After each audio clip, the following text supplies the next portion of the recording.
Continuando con La Buena Vida, estamos con Teresa Herrera, ella es nutricionista. Vamos a conversar con ella todo lo referente a los excesos en las comidas, en las bebidas. En realidad, qué cosa significa tener una dieta balanceada, que creo que es el punto hacia donde todas las personas deberíamos apuntar, valga la redundancia, nuestra atención a la hora de pensar en comer mejor, un poquito más sano, tener una alimentación más acorde con nuestras necesidades verdaderas. ¿Cómo estás, Teresita? Un placer. ¿Cómo estás? Verte nuevamente. Gracias. Para conversar algo que pareciera obvio, ¿no? O sea, dices, sí, comer mucho hace daño, sí, beber mucho también hace daño, depende de lo que comas, depende de lo que bebas. Hay gente que no quiere comer carbohidratos y solamente quiere comer proteínas y por eso son errores que se cometen. Correcto, o sea, no es solamente que comas un montón de comida, sino que puedes abusar de algún tipo de alimento. Y sobre todo cuando se ponen de moda los alimentos, por ejemplo. Ahora tenemos la chía. Exacto, exacto. Sí, o sea, se todo pone de chía. moda la chía y resulta que le dan las calidades de todo. ¿Por qué? Porque lo que tiene chía, aparte de la fibra, es omega 3. Entonces empiezan a publicar todas las propiedades y beneficios del omega 3 como si fuera que la chía tiene eso, cuando en realidad tiene tan poquita omega 3 que las propiedades del omega 3 son buenísimas, ¿no? ¿Cómo no? Pero el chía tendrías que consumir un montón tanto que ya te haría daño. Entonces, cuando se pone de moda algo, hay que tener cuidado. Así es. Hablando de las modas en los alimentos, lo que ha pasado con la chía pasa también con algunas bebidas, pasa también con algunos suplementos, es decir... Con todo, cuando se pone de moda hay que estar... Y en ese discurrir de las modas vamos cometiendo grandes errores que nos pueden... Por ejemplo, el exceso de proteínas.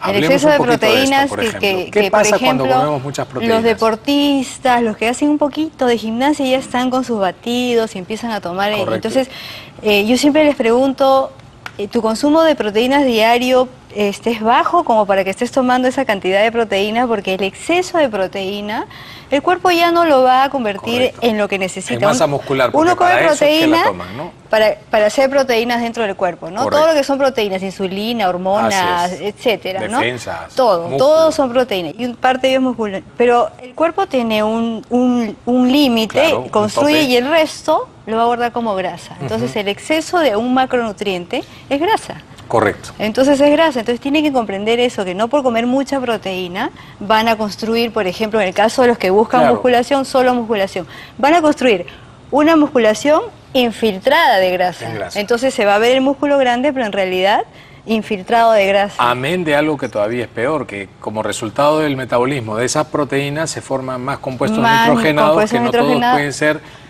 eficientemente eliminados por el riñón. Claro, y el riñón tiene como un límite de la filtración, ¿no? Para poder excretar aquel nitrógeno que es desecho de las proteínas, pero si empezamos a darle y a darle trabajo al riñón, podremos ocasionar incluso algún problema renal, ¿no? Más adelante, ese es el caso de las proteínas. Lo mismo pasa bueno, con las grasas. Creo que de todos los tres grandes grupos de nutrientes, proteínas, carbohidratos y grasas, la gente entiende que comer muchas grasas hace daño porque durante años se ha venido hablando de que las grasas y se retiran todo. Así es. Y también carbohidratos, ¿no es cierto? Hablemos del rol de cada uno en la dieta. ¿Qué pasaría si retiramos las grasas y solamente comemos carbohidratos y proteínas en nuestra dieta? Perfecto. Nosotros vamos a diferenciar en dos grupos, los macronutrientes y los micronutrientes, ¿no? Los macronutrientes son justamente lo que tú has hablado y el exceso se ve rápidamente como se guarda como... El exceso de micronutrientes no se ve rápidamente, pero sí está ocasionando toxicidad y hace otras cosas.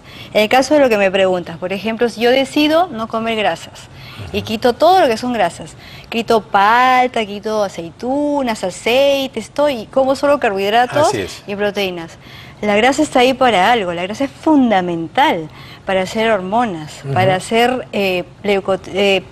sustancias que van a ayudar al sistema inmunológico. Va a ser participante de darle... Membranas celulares. Darle el colchoncito, por ejemplo, al riñón, ¿no es cierto? Que es la última grasa que se pierde, pero cuando uno deja de comer tanta grasa, perdemos todo, inclusive el riñón se descuelga. Entonces hay un montón de cuestiones que son contra la salud. Entonces uno no debe dejar... Nos provee energía extra. Por supuesto, ¿no? Pero uno no debe dejar de consumir grasas porque engorda, porque tiene más calorías, han leído, ¿no? Uno tiene que comer lo que debe consumir. De todas maneras, el mínimo, porque inclusive en un régimen dietoterapéutico, nutroterapéutico de una persona con obesidad, se le da grasa. O sea, no se le retira, se le da grasa, pero hay que saber qué grasa darle, que es la grasa, digamos, saludable, no saturada a lo mínimo, porque también es necesaria esa saturada. ¿Qué porcentaje de nuestras calorías totales deberían ser grasa? Deberían provenir de las grasas. Más que porcentaje, es gramos por kilo de peso, ¿no? Por ejemplo, entre 0.8 y 1.2 gramos por kilo de peso. Casi como las proteínas, ¿no? Igual que las proteínas, es lo que debería ser de grasa, ¿no? Y de esa grasa, ¿qué porcentaje debería ser grasa saturada y qué porcentaje debería ser insaturada? O sea, grasa, digamos, de tipo animal. Digamos, lo mínimo, porque las personas de repente, pero ¿cómo yo llego a eso, no? Si uno come, por ejemplo, solamente lácteo descremado y carnes blancas, por ejemplo, estamos obteniendo ese mínimo de grasa saturada. Correcto. Más de eso nos estamos saliendo. ¿Ya? Para que más o menos sea más ubicable, ¿no? Y la grasa insaturada, bueno, la vamos a obtener en todos los vegetales, ¿no? Inclusive los aceites vegetales que usamos también. Claro, ahora, el exceso de grasa, por más que sea saludable, porque el aceite de oliva es saludable, por más omegas que te estés metiendo, te estás metiendo grasa igual. Grasa es grasa, ¿no? Grasa es grasa. Y son calorías. Exactamente. El cuerpo entre 9 hasta 3, mire, la grasa no solamente tiene 9 calorías, puede ir desde 3, si es grasa muy pequeña, pero puede llegar hasta 12 o 13 calorías por gramo de peso, dependiendo del tipo de ácido graso. Entonces, eso también tiene 9 como estándar, pero hay grasas que son mucho más calóricas, exactamente. Ahora, hay otro aspecto del balance de la comida, y esto se ve mucho con los micronutrientes, sobre todo con los minerales, que la gente todavía no conoce muy bien. Y es el hecho de que, por ejemplo, si tú necesitas fierro, necesitas zinc, hablamos del cobre, hablamos de todos los oligoelementos, fierro sobre todo. Pero si tú tienes una dieta muy rica en zinc, de pronto la cantidad de hierro que absorbes es menor, ¿no es cierto? Entonces uno tiene que saber que la dieta balanceada incluye no solamente las proporciones en armonía, sino que unos nutrientes favorecen la absorción o la perjudican. Exacto. También. Y eso, cuando uno tiene una alimentación balanceada es perfecto. O sea, no se preocupen, ¿ya?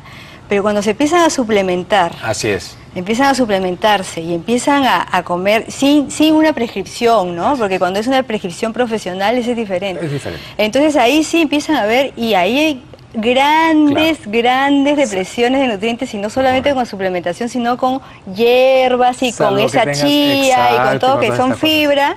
Se quedan con varios micronutrientes y no salvo los absorbemos. que tengas una enfermedad crónica como una diabetes avanzada con compromiso renal, en donde tienes que manejar las proteínas restringidas. Por supuesto. Y eso es otra cosa. Claro, y ahí, por ejemplo, la suplementación en pacientes que consumen cierto tipo de medicación, hay que suplementar, porque esa medicación está haciendo que no se absorban ciertos nutrientes. Entonces hay que suplementar micronutrientes. Pero ya uno sabe que está haciendo interacción con el alimento, y hay que ayudar también a ese alimento, ¿no? O sea, es redondito. Es redondito, exacto. Teresita, un placer. Muchísimas gracias. Yo espero que la gente ahora entienda lo que significa una comida balanceada. Sí. Un gusto tenerte en el programa. Gracias.